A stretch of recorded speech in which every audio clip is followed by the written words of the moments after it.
And it's telling me we are live. Good morning, Steve. How are Good you? morning, Dan. I have missed us. It has been a while. I took about 2 weeks, 3 weeks. Yeah, we missed the last 2 weeks. I had of all things, a karate tournament 2 weeks ago, and then last week was Free Comic Book Day, and I was up in Maryland representing gamers and internet web cartoonist type folk. But Dan, before we get along, I wanted to ask you a question.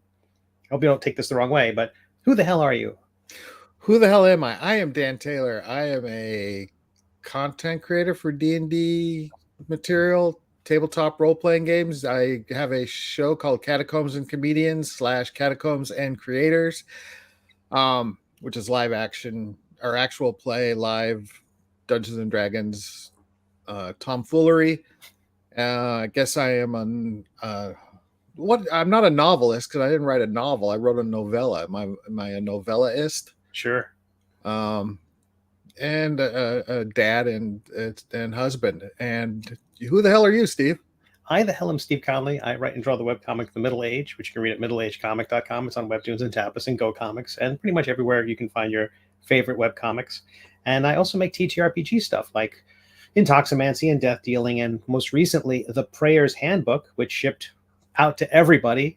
I did. Yay! And now I'm kickstarting another one, the fourth zine in the series. This one's called Nibblemancy, and that's live on Kickstarter now. If people go to nibblemancy.com, it'll take them right there. But that's who the hell I am.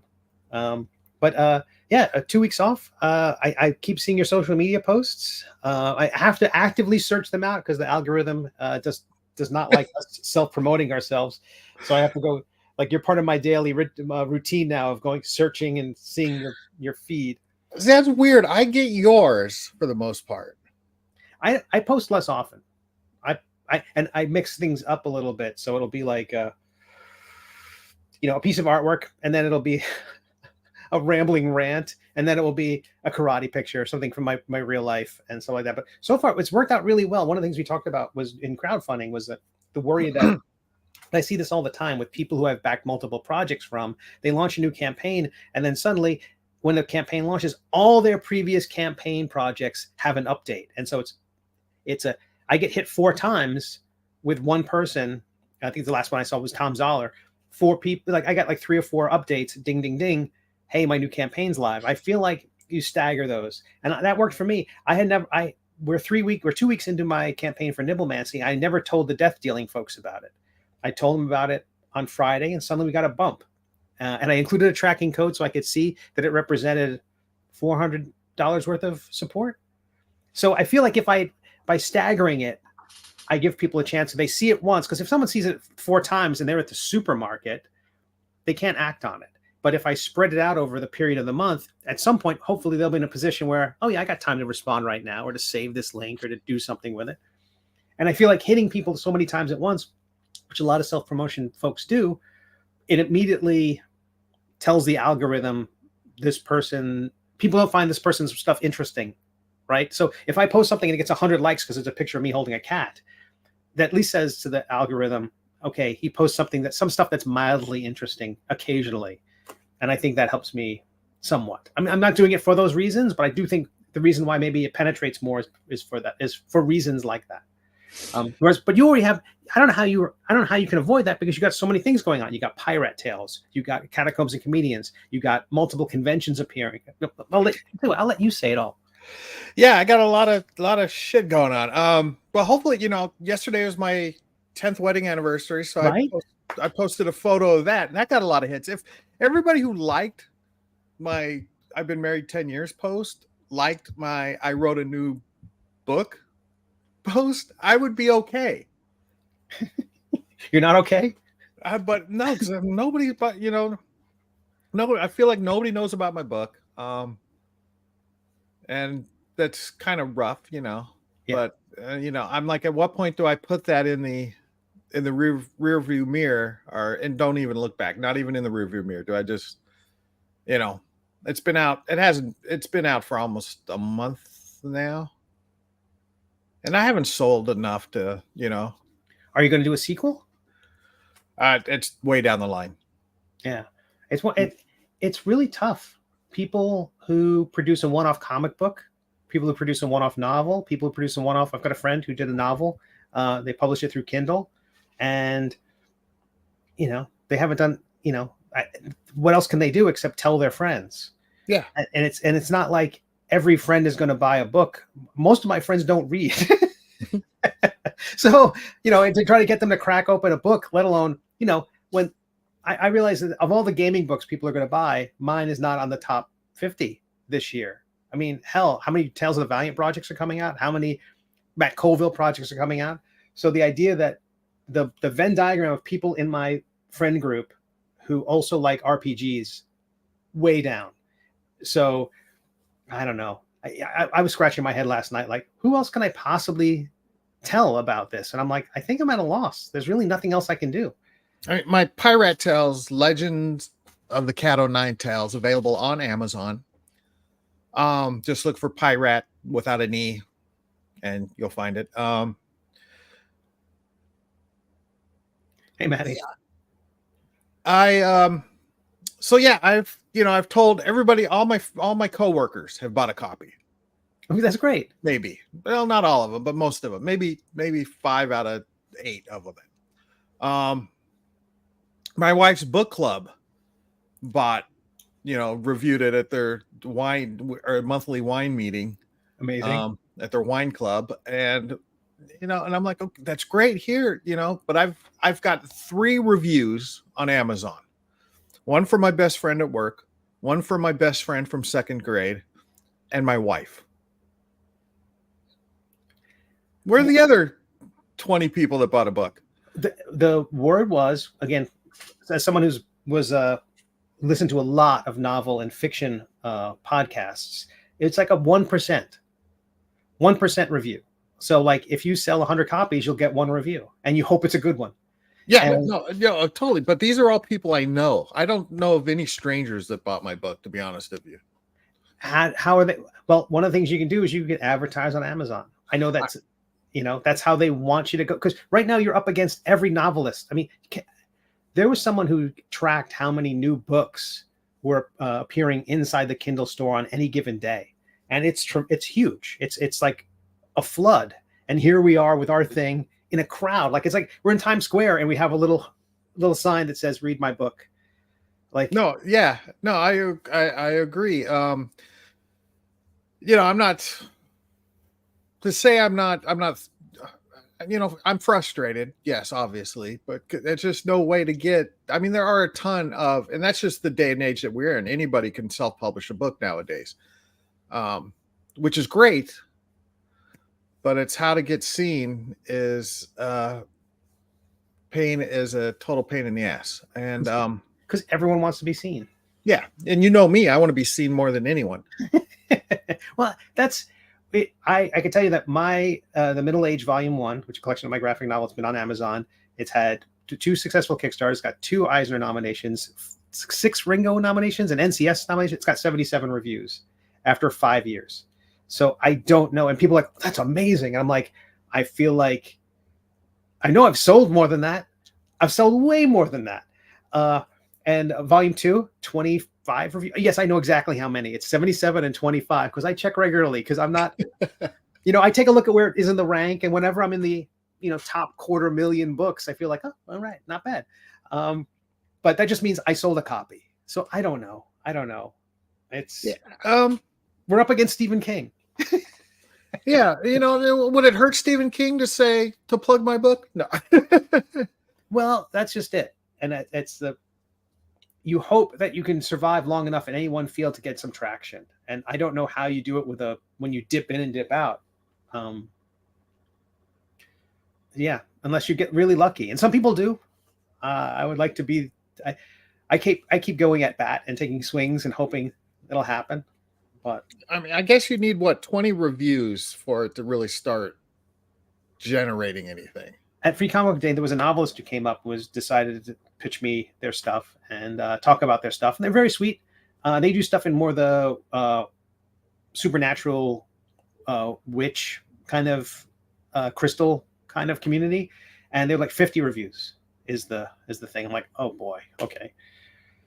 So I don't know. And I would imagine Amazon will never tell us, because if they did, then suddenly people would game it, right? Yeah.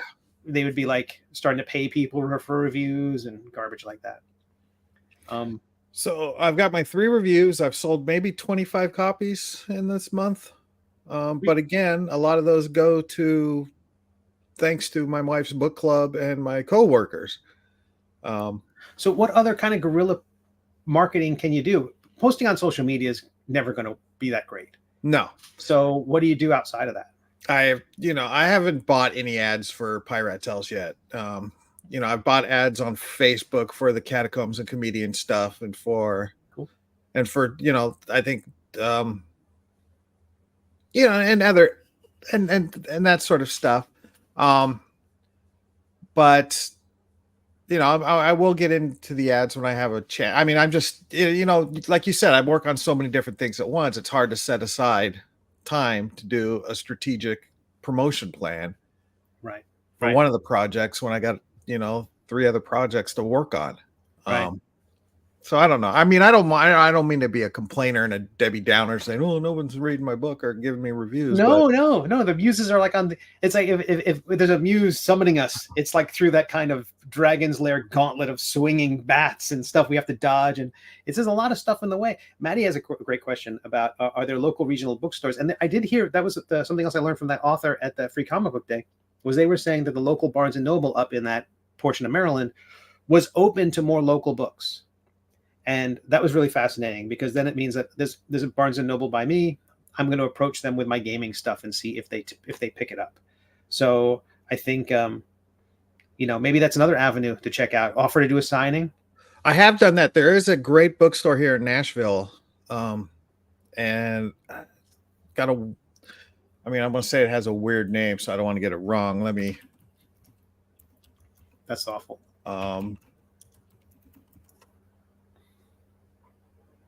Parnassus. Cool. Parnassus Books. It's an independent bookstore, and I've already sent in my form letter. Here's my book. I am a local art author, and I'm just waiting to hear back from them. I have, that would be great. I have also signed up. There's the Southern Book Festival here in Nashville. I put in my application to have my book there, waiting to hear from them. Awesome. So I am doing those avenues. It's just hard to get there. When I have a table at Gamehole Con, I will have a stack of Pirate Tales there, in addition to my other stuff. Just knowing a little bit of Florida stuff down here. If you in St. Augustine, there's the Pirate Museum.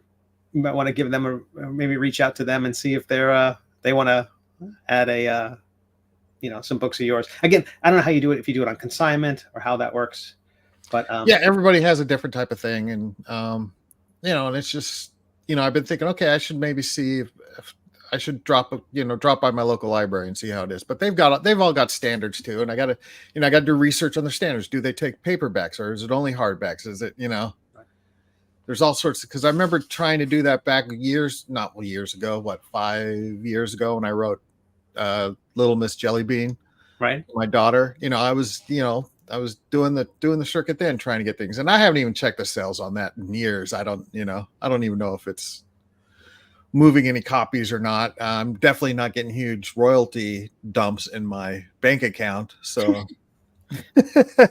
yeah, I get that. I feel like the local thing is a great way to go.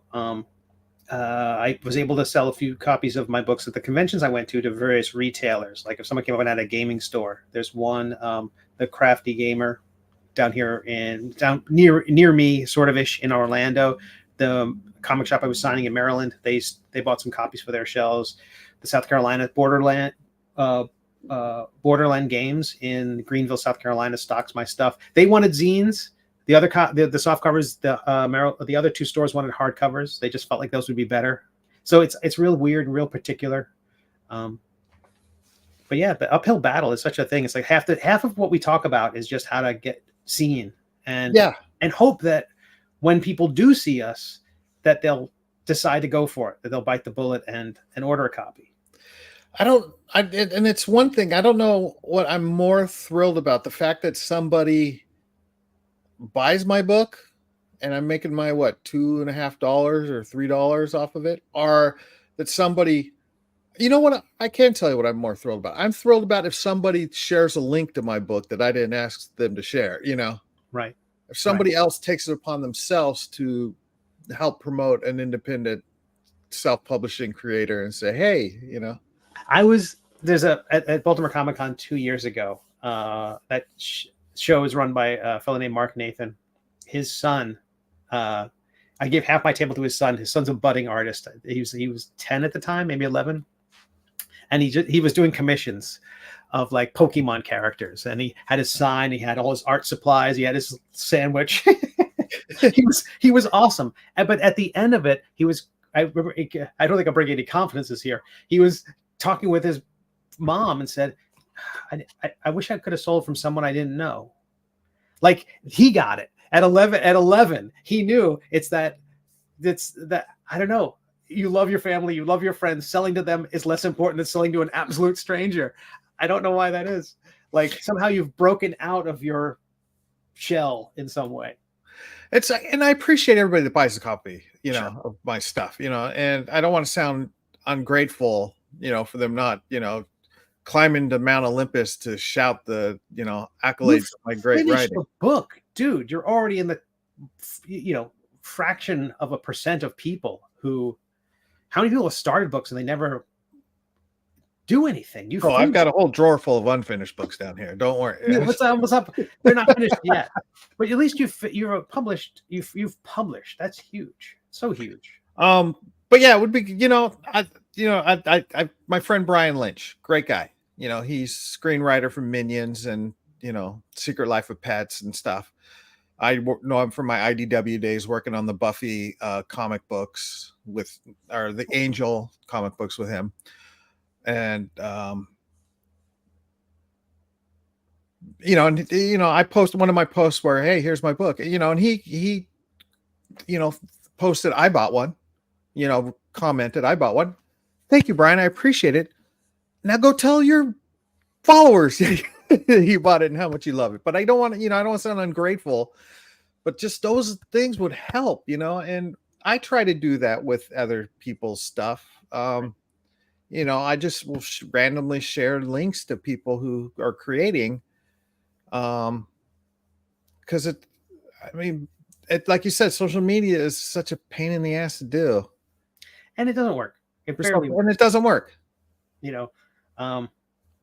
Yeah, I feel like I'm really happy I'm doing another Kickstarter. I'm happy that it's running because there's definitely a spike in interest in my older stuff. I feel like it's weird. I talked about this before when I was talking specifically about webcomics and promoting webcomics, but having a Kickstarter does function as an ad because people are going to search their index through what's live now. They're going to do a search for the 5E phrase. They're going to do searches for things like that. And it will be recommended. People who bought this also bought that, or, however, at least it's random because I looked at the number of projects currently running and there weren't that many. So if someone's looking in the tabletop RPG space right now and they look for 5E, not that much stuff pops up.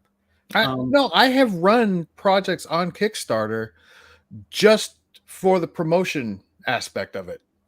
That's solid. Not because I needed to raise funds to create the project.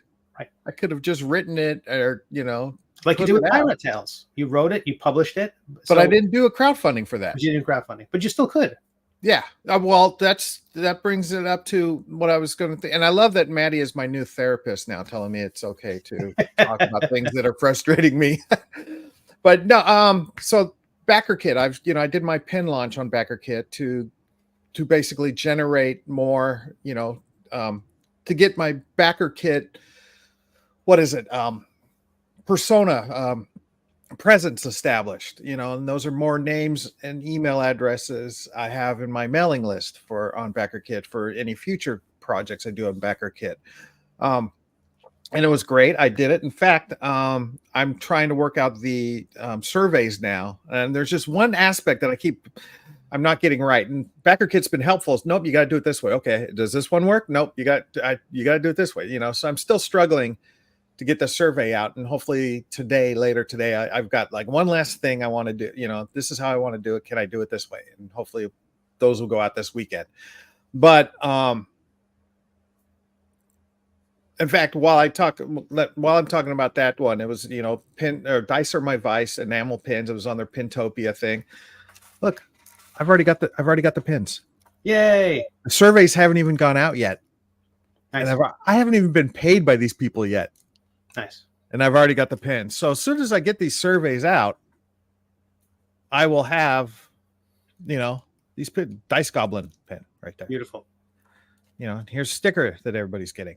So I've got done. It's all done. So, I mean, if all of a sudden all these people decide they're not going to pay me, I'm, sitting on $1,000 worth of enamel pins. But the turnaround is going to be quickly when I get that. But back to what I was saying, Backer Kit. So I think I'm going to use Backer Kit. Anybody still following me there? It's going all over the place. When I do my high fantasy 4D20 system RPG on Backer Kit in October, I am planning to use that. But I think I'm going to do one more little Backer Kit crowdfunding campaign, just because I'm not this, just to continue kicking the tires. Sure. Try to, okay, I did it once, but now let me try adding this, and this, and this, and this, because I want when the high fantasy 4D20 crowdfunding comes out, I want it to be tits. I want it to work, everything to work great. So I think with Pirate Tales, I'm going to do a crowdfunding campaign for the audio book. Okay. I found the guy I wanted to, who I want to do it. It's going to cost me like $500. So it's going to be, I'm just going to say here, $500. I'm not asking for a fortune. I will have the book offered, I may do a special version just for this Kickstarter. Maybe I add a bookmark in it or something, or a different cover for this Backer Kit campaign. But so that'll be promotion in a way. But I don't even know where I was going with that. But there you go. It's done. That's great. It's great. I like that plan. And I like the idea of the audiobook too. So yeah, like I said, when High Fantasy comes out in October, I want it to be great. I want everything to be nice. Because I mean, there's this Kickstarter out there right now. I mean, look at that. $9,868. Way to go, Steve. Thanks, man. I appreciate it. 5 days to go. It's a short campaign. I only did 3 weeks, so it's running a week less than some of my previous ones. Mostly because I'm trying to plan out the year. Once this campaign wraps up, then there'll be like 2 weeks before they get me any funds. Then I can. I think I've got everything else printed. I might have to go back to press for some death dealing books, but I have it pretty much down to a science. And a lot of the backers are digital, so they're going to get the rewards really quickly. I have a lot of work to do on this book yet. I built in that time into the schedule. So lots of monsters yet to create, but I'm working on lots. I'm really happy with it. We've talked about this one before. It's not just what I like about this is it's not just like Intoximancy, but food. There's real twists to the wizard class where you're a constitution-based spellcaster, not an intellect-based spellcaster. Not an intelligence-based spellcaster. So you cast less with your brain and more with your gut. And it's a lot about how like you create these foods and the magical energy is part of what you consume, and how much you can consume is really a constitution. It's one thing to cook it up. It's another thing to keep it down. And that's where the constitution kind of kicks in. And I want it to be, so not only constitution-based, which makes, I think, role-playing implications. I think if every wizard in D&D has an 18 or 20 intelligence, they're running around like Reed Richards or Tony Stark. And that's a kind of, if you're that smart, that changes how you play the character. I like the idea that you can have a really good wizard and you're not playing it wrong if you only have a 12 intelligence. Right. And then the other angle is that it's going to encourage multi-classing. There are recipes which are unlocked if you multi-class. So if you are a rogue who takes a 1-level dip into Nibblemancy, and now your intelligence doesn't have to be that high anymore because it's constitution-based and everyone stacks their constitution. So if you're a rogue who takes a 1-level dip into Nibblemancy, like the recipe, I think, is the magical fruit burrito. And that gives you second wind. You can have it within the hour. You can use like a fighter's second wind ability. And it's stuff like that where the combination of ability, the combination of classes unlocks different things, really encouraging a 1-level dip into this, which I don't know, a lot of fun. So, and everybody needs more burritos in their RPGs. Yeah, and more silliness and lightness, and so it's a lot good role-playing implications, good multi-classing implications, and but a much shorter campaign. So I'm not expecting 477 backers, which I had last time. And the idea is to wrap this campaign up and then move on in June. Next month, I'm launching one for the Middle Age Volume 3. And okay, which is not RPG, it's back to your comic. Yeah, but there's going to be a ton of graphic novel, a ton of RPG stuff in there as well. So people who pick up Volume 3 will also have the opportunity to pick up, Intoximancy, Nibblemancy, all the other stuff. Hold on, checking one quick thing here. Keep talking, Steve. I've got to find something. So I've 306 backers. It's really lovely. We had a real jump with some amazing backers who have jumped in the last few days. Really like going all in. No one had jumped in on the all in tier for basically almost everything I've produced from the last 3 campaigns plus Nibblemancy, and people jumped in at that tier, which is quite nice. All right, I can't find what I was looking for, but yeah. Speaking of silliness, Catacombs and Comedians / Catacombs and Creators. I had a fun, nice little poster that I did for Catacombs. Oh, here it is. Let me see if I can show this real quick. I got a show June 9th here in Nashville at the Lab at Zanies. This is their new smaller room at the Zanies Comedy Club. Sweet. First time in the new location, right? First time. Yeah, it's right next door. It's the same building. And so there it is. What the F is this aberration? Find out 6/9/24 at Catacombs Comedians Dungeons and Dragons live actual play comedy show at the Lab. This is one of the times where I will not be the dungeon master. Kevin Eggleston will be the dungeon master. He does another live actual play comedy show called Monster. And I got Brandy Augustus, Tyson Cox, and I will be a player this time, and Elliot White, who I played with Brandy at Catacombs Comedian shows in Knoxville, and I played with Elliot at Catacombs and Comedian shows down in Huntsville again, and now I'm bringing them to Nashville because I cover all the vills. I do all the vills. Do you know what you're going to play? What kind of class? What you doing? I'm playing a human fighter. I wanted to go straight basic, Nice. And I've got artists working on all the character illustrations right now. New artists I found. So I haven't seen any of the artwork yet, so I don't have any of that to share. But this creature here is again from my longtime Catacombs Comedians artist Steve Musgrave. And so that's the poster for, and I make posters for every show. You've seen them, Steve. They're like 11 inches by 17 inches, and I just like having them, Yeah, looks great. So this will be the poster for that show. This morning, my dogs, I've got 2 dogs, Scully and Jolene. They woke me up at 5:00. So I had time to work on another poster. And this poster, again, is Catacombs and Comedians / Catacombs and Creators. And, we got this whole Vecna Eve of Destruction. Is that what it's called, right? Mm-hmm. Yeah. For Eve of Ruin? Eve of Ruin. So naturally, I'm gonna press my luck and see if I cannot get a cease and desist order. Outright sued by Wizards of the Coast. That's your marketing plan. So I got Brian, Dawn of Dysfunction. Now, Brian is a returning character. He is Vecna's cousin, and he has been on Catacombs Comedian shows before. And so the Catacomediaverse faces discombobulation in this adventure that makes a joke of the world's greatest role-playing game. So that's the show that I'm bringing to Gen Con. Beautiful. Because I like to kind of tie things in. Because when we had that whole licensing third party, whatever it was yesterday. The yeah, kerfuffle, the great you know, kerfuffling. Yes. I had a whole thing about the evil wizard Watsy trying to destroy stuff, and I like that you stay topical. That's fun. yeah. So I mean, so I figured this will be it. I just designed the poster. I have no idea what the adventure will be like yet, other than the fact I've got Brian and his dog that's chewing on his leg there because it's a bone. But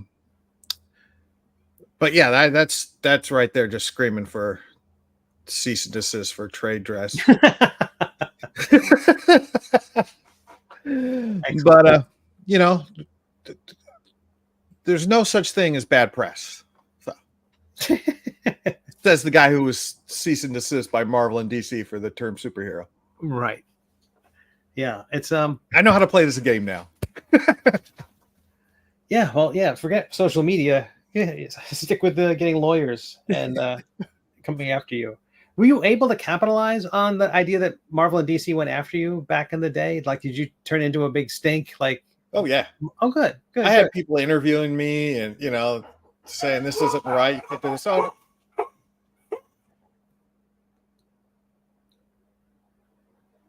Did you mute your dog?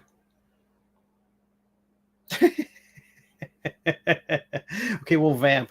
But if folks want to, can find Dan Taylor at his Patreon at Zero Level Media, and you can find out Pirate Tales. There's a link in the chat. It's pirate with no E at the end, piratetails.com. And you can find my latest Kickstarter, Nibblemancy, at nibblemancy.com. That's over on Kickstarter. It runs until Thursday at 10 p.m. Yeah, Dan's dog is want to be part of the show, and I don't think he's union, so we actually can't have him participate. Somebody knocked on the door, and gotcha.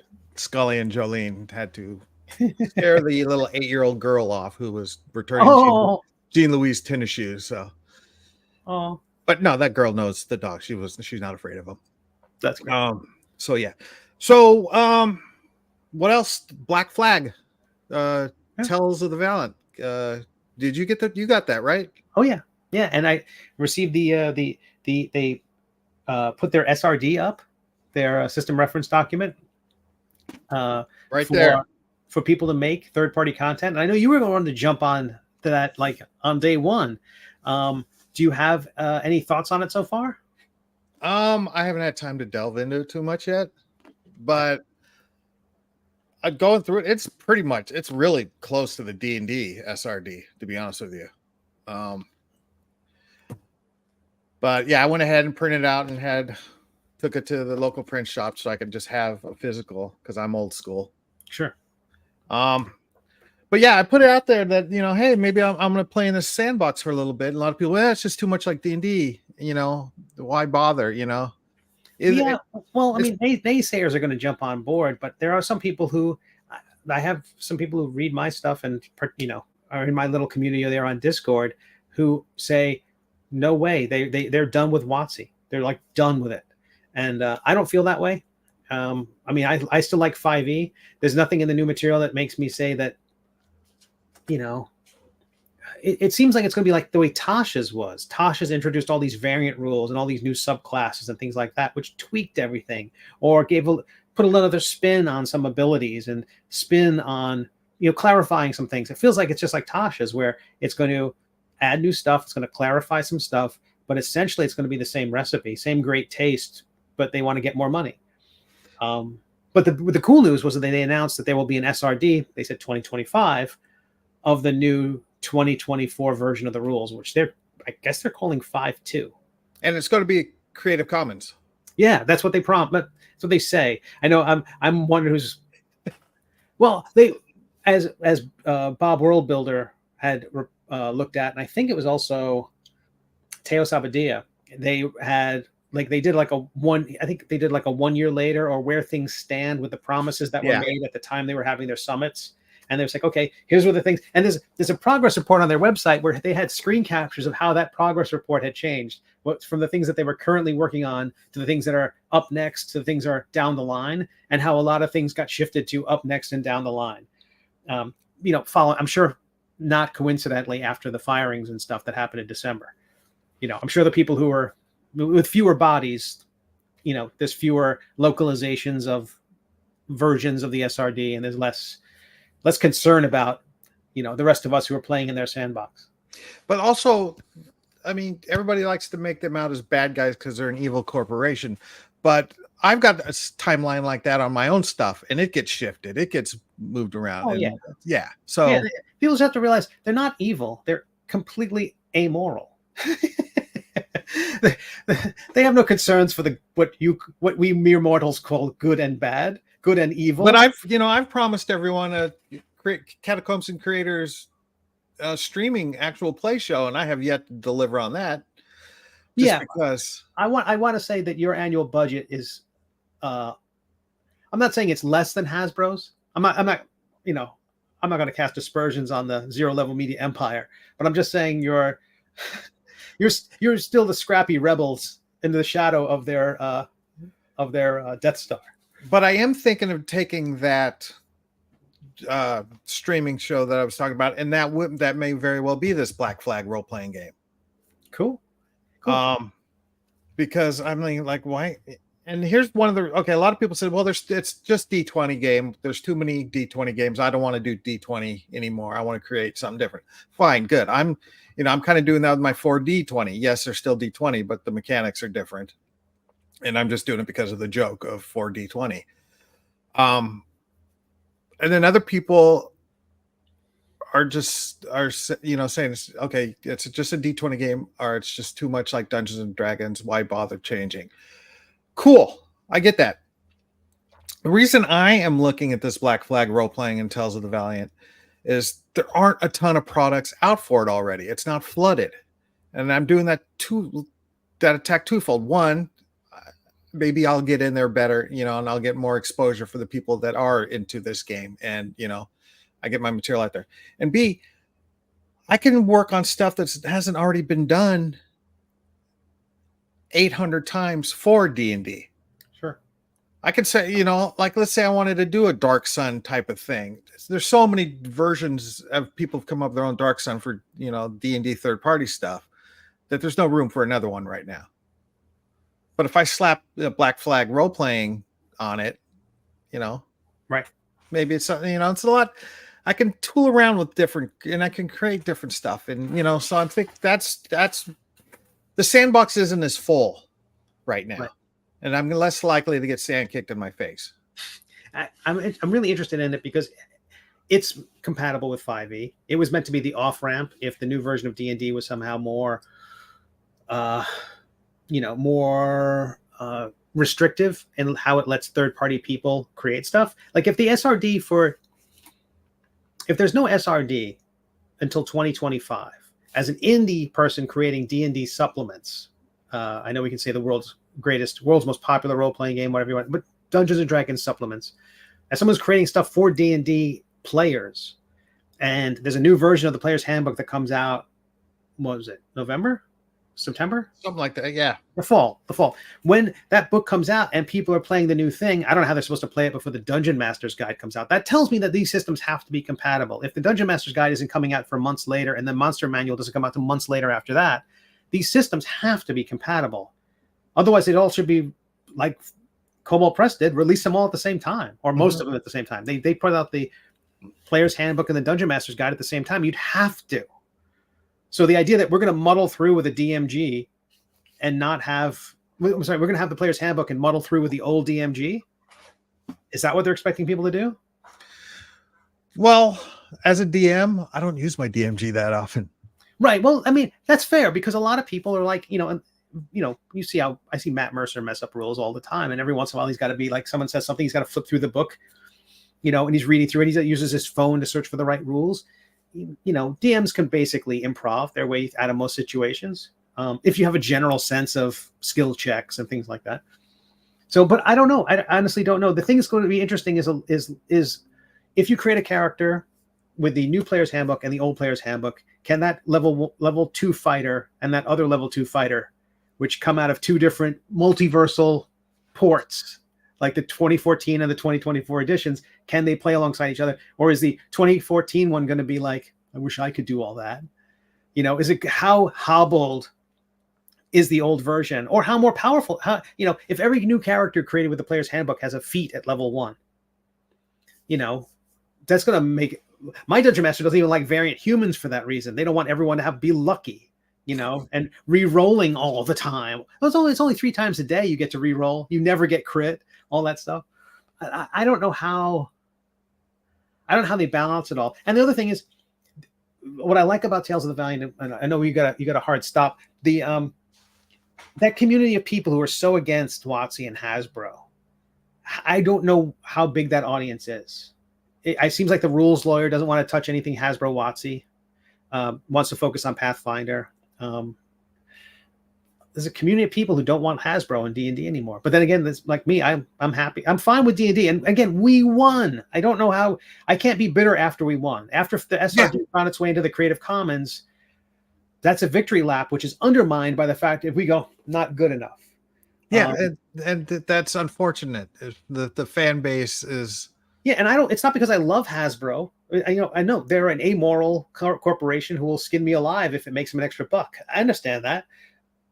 That's not, I don't have rose-colored glasses about them. But it's a game everybody plays. And as someone who's now in business making these things, it's kind of my business now. Graphic novels and role-playing games is what I do. I'm happy to serve that audience with cool stuff. And again, like I said from the beginning, they're shooting themselves in the foot if they don't let us make the cool stuff.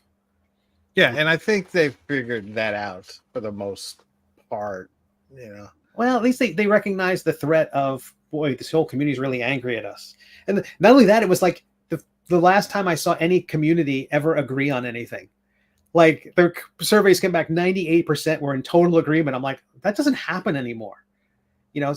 Every soft drink has got a political slant now and things like that. I'm like, we're all split on every issue, but when it came to this one, like, no. Yeah. We want Matt Colville to still be able to make cool 5e stuff. I want me to be able to make cool 5e stuff. I want you to make cool 5e stuff too. But I will look into this more, and maybe who knows what's. Let me know what you think. I think if I find anyone who does a good breakdown of the differences, like the rules differences, not just the flavor differences, I'll pass it your way. But I think it's worth exploring, is what I'm saying. Yeah, for sure. Rather than just say, oh, it's just another D20 D&D clone. Oh, I bother. My Dungeon Master, the next campaign, he wants to do Tales of the Valiant, so we'll be playing that as our because he was equally burnt. I think he was someone who bought every book, and at some point felt like, I think he was very disappointed with Spelljammer. I think he was disappointed with some of the other stuff, and he was like, let me just. I am hearing good thing about Eve of Ruin, though. Yeah, me too. So hope, fingers crossed, that is awesome. It will not be anything like Brian Dawn of Dysfunction. No, not at all. That's kind of like a pale shadow of. Yeah, it's going to be epic, I tell you, epic. But yeah, that'll be the Gen Con. I got 2 Gen Con shows, Steve. 2 Gen Con shows. Gen Con proper, or are you talking about the one that happens the night before? Proper. I got 3 shows all together that week. I got the one show, Catacombs Comedian shows at the Helium Comedy Club Wednesday night before Gen Con kicks off on Thursday. Gen Con Eve, I believe they call it. Yes, Eve of Ruin. I think that's pretty much why my comedy show, that sums up my comedy show. Eve of Ruin. I will ruin your night. With stand-up comics, and then Thursday at 4 p.m. and Friday at 6 p.m. I don't know. I have the locations. I just don't know them offhand. One of the surrounding hotels. Gen Con takes over the whole city for the most part, downtown area. I've got 2 Catacombs and Comedians presents Catacombs and Creator shows. Now, these are shows similar to the one you were at Gamehole Con, as well as the one I did at Gary Con. And I'm getting talent put together for those right now. Excellent. Is that challenging at Gen Con? Yeah, it's very challenging. It's so hard to find talent for these shows right now because everybody's, I don't know what my schedule's like yet. Or, right. I'm thinking they're trying to do something at San Diego. Like, I'm already booked, for this and this and this. Or they have business meetings. They've got to do. Yeah. So it's been really hard to find exactly who my lineup is for the Gen Con convention shows itself, which is okay because I have enough comedians there for the night before that I could have comedians come in and play, because it is Catacombs and Comedians presents Catacombs Creators. So if I have a comedian or two along with creators, that's fine. No big deal. All right. So if for some reason, if somehow Death Dealing gets an Emmy nomination, you might have a spare seat filler if one is needed. Dude, I already have an Airbnb, so your lodging is taken care of. I like that. You can come up and crash in my Airbnb with the rest of us. Yeah, because I'd want to go, because again, 1 year under my belt, I'll have 4 books out. I'm not going to set up, but I'm just going because I feel like I found the community to be very welcoming, and I'm excited. No, and you need to do that. That's why last year I went without doing anything. I just went basically as a fan. Right. And I explored it. And now this year I'm boom, look at me. I've got 2 shows. Beautiful. So good. So good. Yeah. So Steve, I hope you do come to Gen Con, regardless of a nomination or not, you know. I got to justify it somehow. It's like, oh, I got to go for that reason. I mean, it's a business. This is a business. It's not just, it's okay. It's a lot of fun, but it's also business. It's worth, I mean, you got to go, it's recon. Network and wheel and deal. And it's recon. It's networking. You got to get in there. And just to experience it is amazing. And it's huge. And I guess, you know, you're going to want to figure it out soon if you want to do any of the events there, because those are go. Oh no, mine would be a surgical strike. I'm not going to be there. Like, it would be go for the evening, go for maybe an event or two, just to see it, just to shop, and then take off. But it's worthwhile. I highly recommend it. If you can find a way to do it, you've got lodging. So I appreciate it, pal. You don't need to worry about that.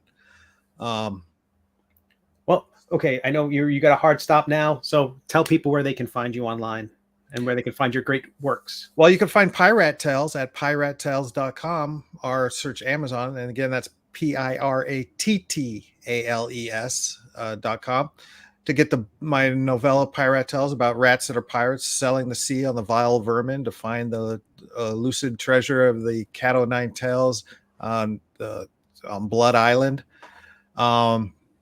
with Captain Blacktail and the mouse Pip. And you can find there's Zero Level Media, and there's catacombsandcomedians.com. Catacombsandcomedians.com for all the catacombs and shows and stuff I do. Zero Level Media .com for all the creation stuff I do. And I think that's it. How about you, Steve? People can find me at steveconley.com. And also, if you want to check out Nibblemancy, my current ongoing Kickstarter, which runs until Thursday the 16th of this month, so 5 days from now, you can go to nibblemancy.com and please consider supporting it. Check it out. Kick the tires at the very least. And they can read my webcomic at middleagedcomic.com. All right, that's it, people. Thank you again. Are we back on next Sunday, or do you got another con? I'll see you 1 week from today on Saturday at it's Saturday. We used to do it on Sundays. Yeah, Saturday. 11 a.m. East Coast time. And I'll 8 a.m. Pacific Coast time, 10 o'clock my time. And hey, everybody, thanks for stopping in. Whether you watch this live or on the video on demand on YouTube, on Facebook, on Twitch, we do appreciate it. Thanks a lot. And hey, may you make all of your saving throws.